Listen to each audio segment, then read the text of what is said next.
Hey everyone, good morning, good afternoon. Thanks for joining our Before You Fly webinar. I'm Jon Hegranes, the CEO and co-founder of Kitty Hawk, and excited to take you through one of the latest pieces that we're adding to the Before You Fly family, and really our larger mission of what we're trying to help all drone pilots and the general public and everyone who's a stakeholder of low altitude airspace be a part of. So thank you for joining. We're going to take you through some of the latest features, developments that we've done for Before You Fly on the web, and we'll follow up with questions after that. Feel free to chime in with Q&A as we go, and if you want to follow along with what we're looking at, you can go to beforeyoufly.kittyhawk.io to take a look. So just to dive right in, when we started with Before You Fly about a year and a half ago with the FAA, we were really trying to solve for the 8 to 80 audience. How do we provide clear airspace information for people who aren't trained aviators, where this new concept of airspace is new to everyone? How do we distill that into a clear sense of go, no go? Should I fly here? That's ultimately what we're trying to solve for, and that's getting pretty complicated. We have airspace rules, which are well documented. We can still improve on them and really cater to low altitude airspace, but there's also local rules. There's ground rules in effect. And so this has been part of what we've been trying to accomplish with Before You Fly, is create that single place where you can go to see all the information that you need. So a couple of things to note on that front.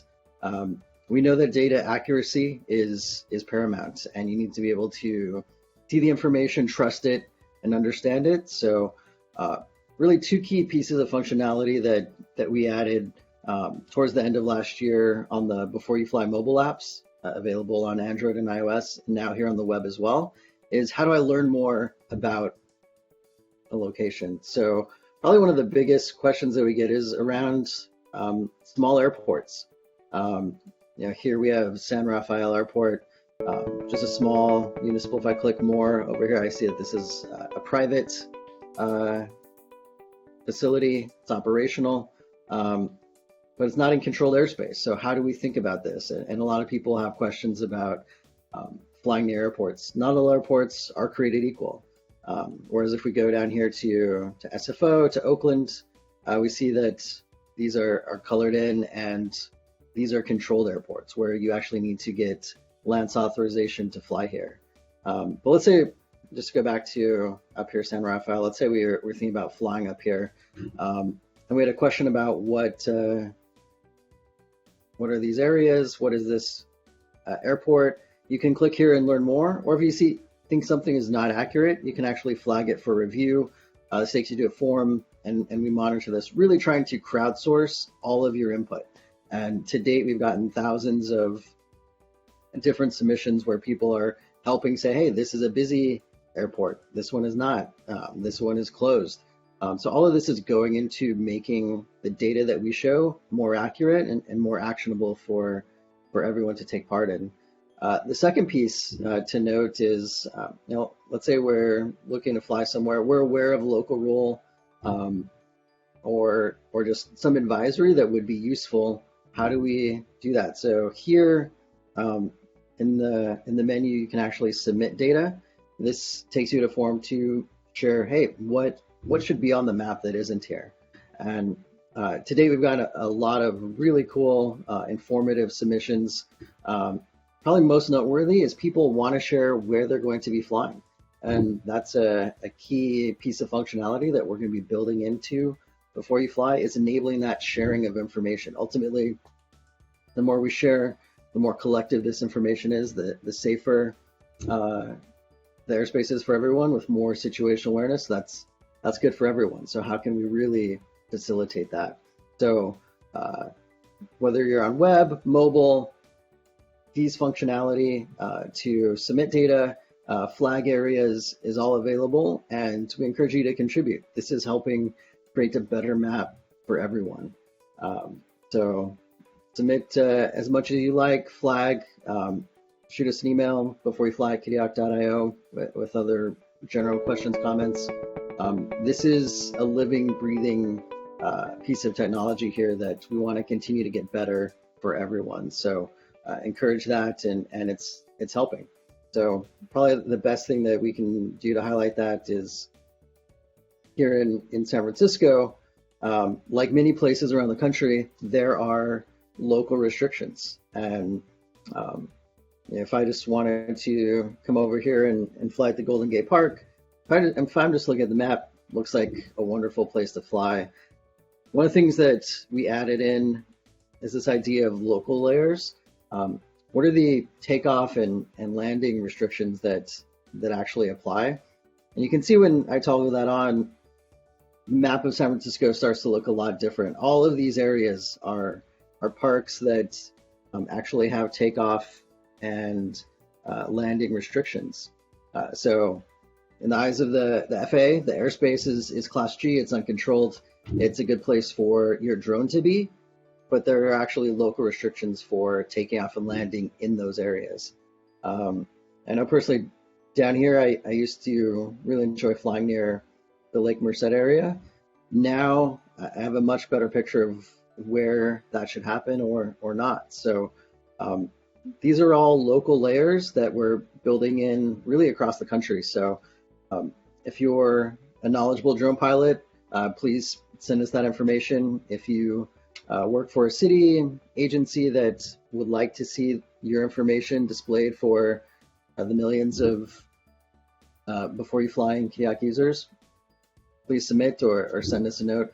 This is ultimately what we're trying to solve for with this complete picture of a compliant place for your drone to be, but also a compliant place for you to be, and where your feet and your thumbs are, where you take off and land from is just as important as where your drone actually flies during that. So all of this is available, and really, I think how I use Before You Fly on the web, and I think a lot of the feedback that we got from a lot of users is this is a nice place to go. You're at home, at your computer, much easier to navigate, move around, see and monitor the different areas before you go out there. And one of the questions that we get pretty frequently is, what if I'm not at the location? Well, you can look anywhere in the country, and whether you want to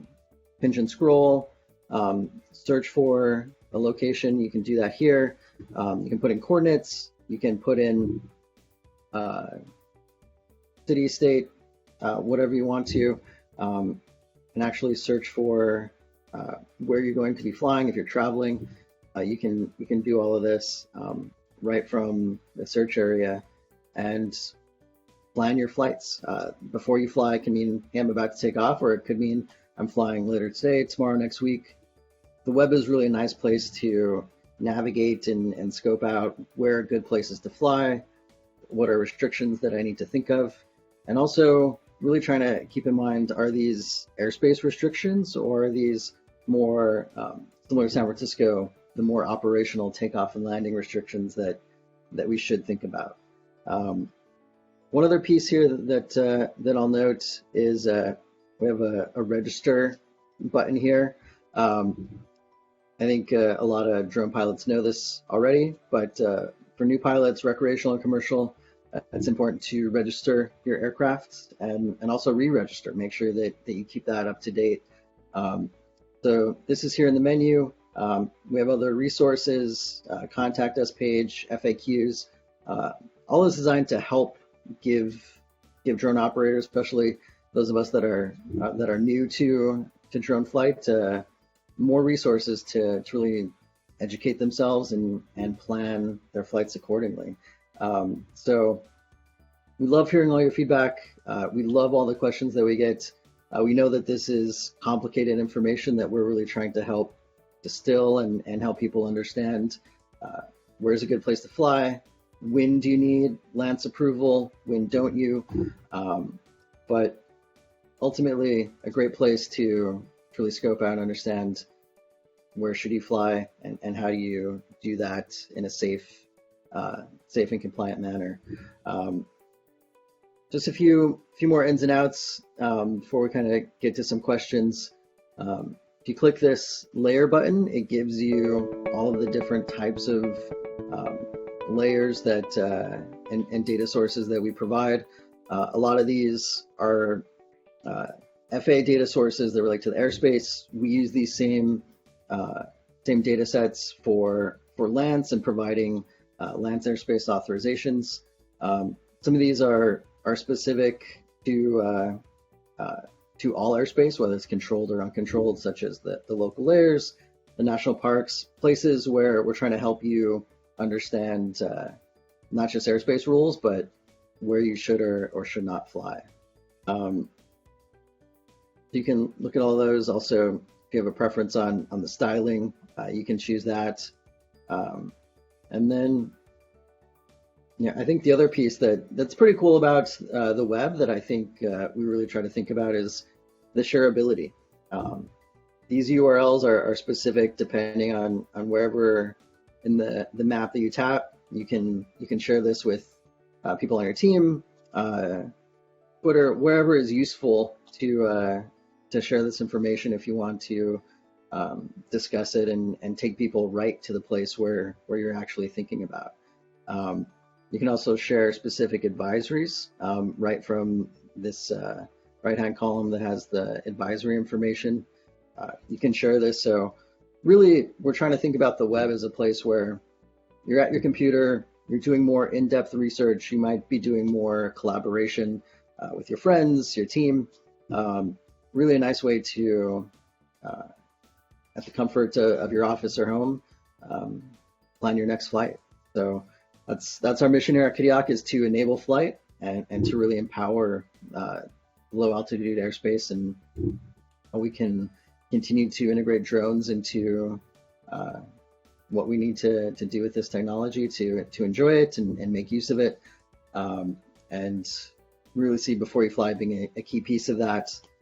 Lots more developments and roadmap innovations to come that are in the works. So we're continuing to build on this. It's a core part of Kodiak Airspace and our UTM and everything we do with LANC, B4UFLY, everything in between. So appreciate all your contributions and most importantly, your use and value out of this product. So now we're getting a couple of questions. I'm going to go ahead and start answering a couple that we had gotten initially, just to kick this off a little bit. So I think probably one broader question that I think we've gotten in a number of forms is, how does your drone actually relate to airspace authorization, or how do those two work together? So let's say you have a LANC approval to fly here in Las Vegas. That means that you, at that time and place, are authorized to fly. If you have that LANC authorization for that specific area, for that altitude, for that time and date. What your drone does or does not let you do is really separate from that. So there might be geofencing that you have to deal with. There might be other things that you need to do to get your drone off the ground. That's separate from being authorized. So the two are not automatically linked, and it could take some additional steps depending on your aircraft or what you're flying to get in the air.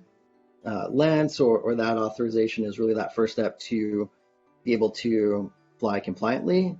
The drone's separate from there. That relates to unlocks, geofences, a lot of these things that drones have built in that doesn't talk to the Kodiak or LANC system, for example. In terms of different aircraft and registering, we've gotten a couple questions about that. So again, we have this new button here. It takes you right to the drone zone, where you can go to register your aircraft, both for Part 107 for commercial, or if you're flying recreationally to register here. So encourage you to check out the drone zone if you haven't, and make sure that yourself and then any of your fleets are compliant and labeled accordingly to fit your operation. In terms of additional functionality, we got some questions about pre and post-flight checklists, those kinds of SOP kind of workflows. This is really starts to get outside of the scope of Before You Fly and a little bit more into what the flagship Kitty Hawk applications do. With Before You Fly, there's no login, there's no stored information. Privacy and those concerns are really paramount. So we're not collecting or really even enabling that sort of data capture or storage. So if you are looking for pre and post-flight checklists, you can sign up for Kitty Hawk, log in free, create and track and run as many checklists and anything like that you want to. Same with Lance. Again, all of that account level information just is not part of Before You Fly because there is no login or that kind of capability. This is really a good jumping off point for that. So for those of you that asked about that functionality, I encourage you to check out Kitty Hawk to kind of take that to the next level. It's the same airspace in Before You Fly and Kitty Hawk. It's the same technology there, just with more account level pieces of functionality. A couple others that we got, or maybe let me look at some of the live ones before I go back to those. So are you posting military routes and MOAs? Yes. You can see some here in Nevada, for example. So these are part of the layer set and information that we have. A good question mark.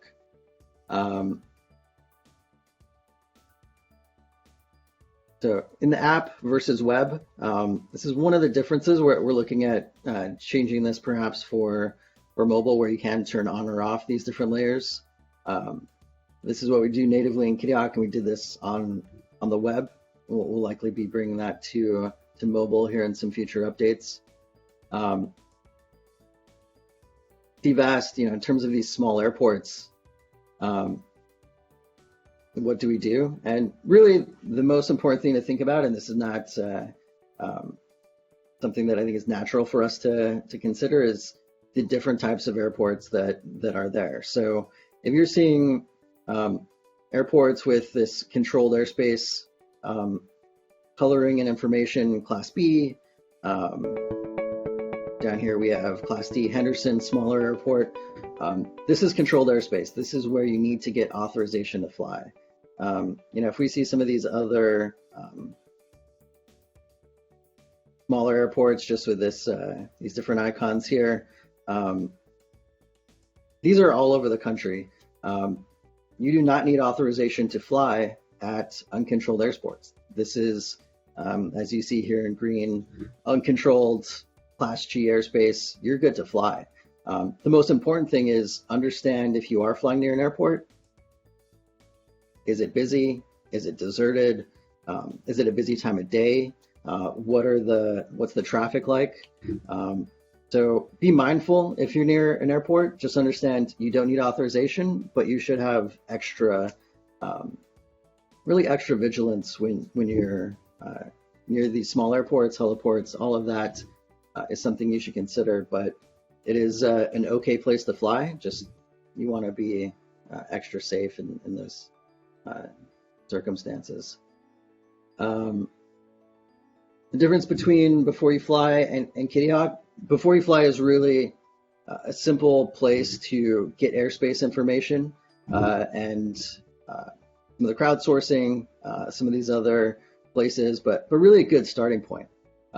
Kitty Hawk brings this same airspace information, but then brings on more account and user functionality, so you can track your fleets, get Lance authorizations, do your flights, weather, really a more advanced set of features for fleet management, airspace management, for things that you want to track and be aware of. We really designed Before You Fly as that starting point. How do I start to learn about the airspace, get registered, get with your own zone and really start your journey there. And hopefully you evolve and kind of grow beyond that. In terms of the altitudes on facility maps, so this is we have a new layer in Kitty Hawk that we're going to be bringing to Before You Fly. We do show that here in the advisories where you can see the different altitudes. So available up to 200 feet. This information is, so it's available here on Before You Fly. It's certainly part of the Lance flow. And as you get into Kitty Hawk, being able to see more of that information. And then also if you need to apply for flights above that. Really good questions. Thanks everyone for submitting these.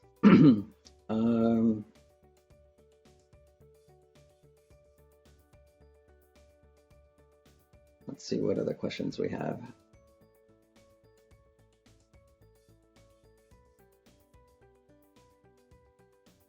George asked about a verified first responder section. Not sure what you mean by that.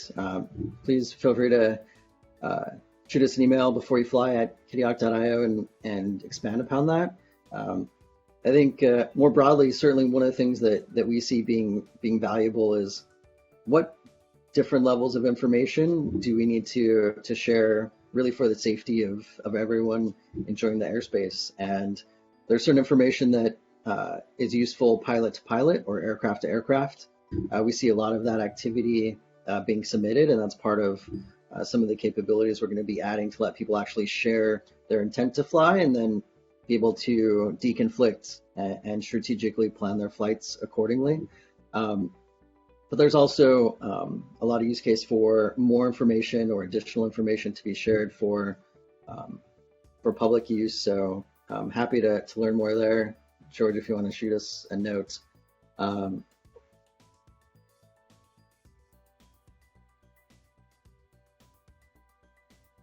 Let's see. Let me go back to some of the other questions that we got beforehand.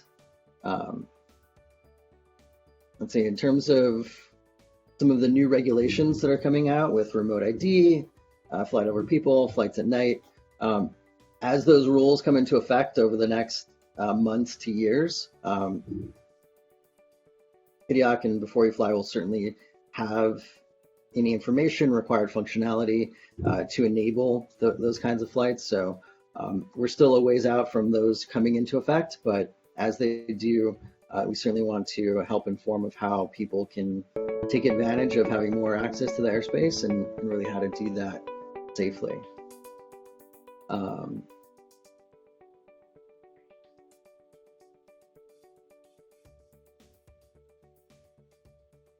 Let's see.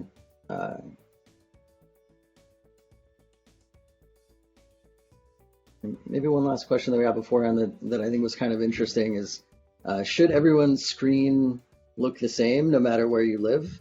And yeah, I think the answer is not really. I think that's really been our vision with how do we take airspace to this next level is we used to have one map. There used to be one airspace map.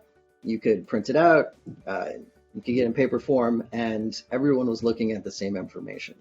And while a lot of that same static information is the same for everyone, your level of a flight, what you're able to do, the things that you want to see are different. And that's really part of what we've been developing in our dynamic airspace platform is how do we let individuals, companies see their own information in a different way. So if I have, let's say, a Lance approval to fly in this area here, I should see that. And that's what we've done with Lance and these different layers is letting you see that information that matters to you that other people aren't necessarily going to see. So, same with local advisories, takeoff and landing restrictions in parks. All of these things are starting to really bring different data sets together that have never traditionally been part of aviation. So really unique question. Thanks, Hector, for asking that. but I think certainly part of the vision that we see of this map is getting much more complicated, and we're dealing with parts of the airspace that traditionally we haven't thought about. If I zoom out a little bit, most most regulations to date have focused on taking the Phoenix area, for example, these controlled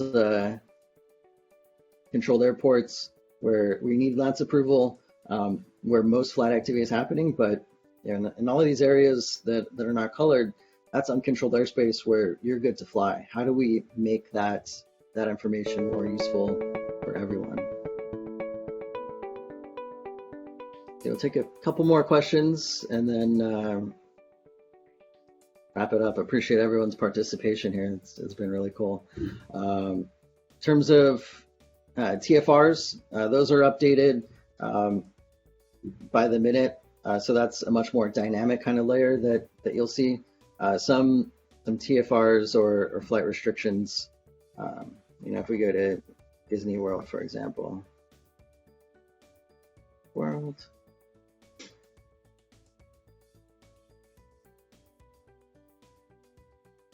This is going to be more of that permanent kind of TFR that ends in 28 years. But as the president moves around the country, as we have space launches, those are updated really on a real-time basis, so that once they come into the TFR system, you're going to see those on Before You Fly and in Kitty Hawk Airspace pretty immediately.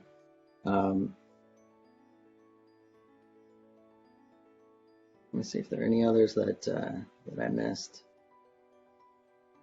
Charles asked, how do you validate authoritative advisories?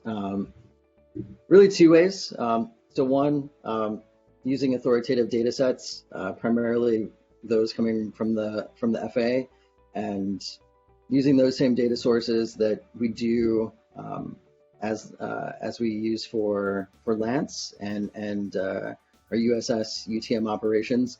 Those same data sets are used here in Before You Fly. And then in terms of really this new concept of crowdsourced local layers, one, going to the source as best we can with, in the case of San Francisco, looking at their official data sources, working with their team directly, doing that with different cities around the country.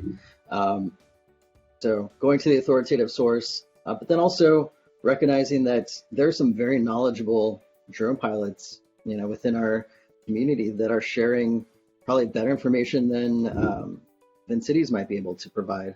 So really balancing authoritative data sets and information with what I think is a very powerful crowdsourcing initiative to bring in information that we know matters to drone pilots.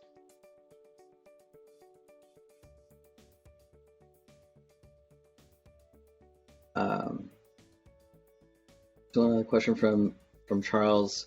So takeoff landing advisories, who does that come from? That's really state and local regulations. So if I go back to San Francisco, around the country here. So there is a local ordinance, and we see this in a lot of places around the country. Brooklyn was a recent example. There are local regulations that deal with not the airspace, that's out of the jurisdiction of cities, but in the case of San Francisco, there's a local ordinance about not being able to operate drones in parks. So it was really a public safety and just how do we protect the public a little bit from drones. And so that rule was put into place, that local law. So technically my drone could be flying over this park, but I'm not allowed to take off or land from that park. So these are oftentimes local laws, rules that have been put in place. And the main thing that we see is it's really hard for for cities to enforce that. So you might have a city government pass this regulation, have good intent behind it, but how do you actually enforce it? And talking to people in the Parks Department in San Francisco, they were like, thank you, because before there was no way to actually know that a rule existed. And they'd have to go talk to drone pilots flying a park. If you're a new drone pilot, that's a pretty attractive place to fly. There's no telephone wires. It's a wide open space.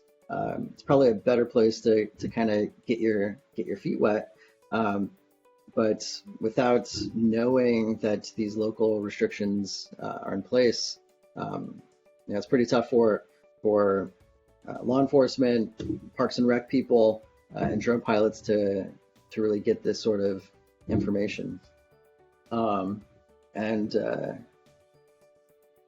terms of how we're working with these cities, please send us your information. We'll get it in before you fly.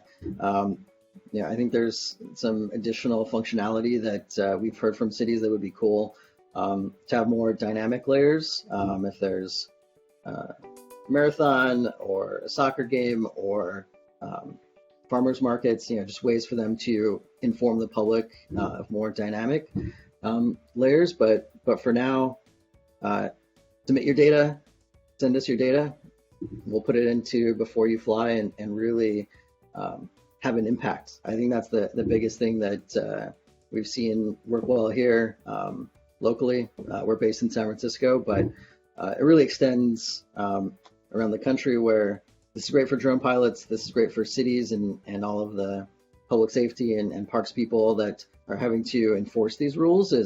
Let's get on the same page so that we're helping drone pilots and then making the lives better and easier for all of the people who then need to enforce this rule. It's a win-win for everyone. So if this does exist in your city, happy to give visibility to what you want people flying in your city to know about. Cool. Well, this has been great. I want to thank everyone for your participation. It's being recorded, so follow up and if you want to go back and review any of this. And of course, we're actively listening to new data. If you want to submit, you can come here, submit data, and then just before you fly at kiddihawk.io, if you have feedback, questions, ideas, want to collaborate, this is a really key piece of how we think about drones, working in cities, working close to citizens in a new way that aviation never has. And the more that we can make it safe and visible for everyone to understand what flight is going on and how to do it safely and compliantly, it's great for everyone. So been really cool to just see the millions of different use cases and information that people have gotten from Before You Fly, and we're looking to continue on with that. So thank you all. I appreciate it, and fly safe.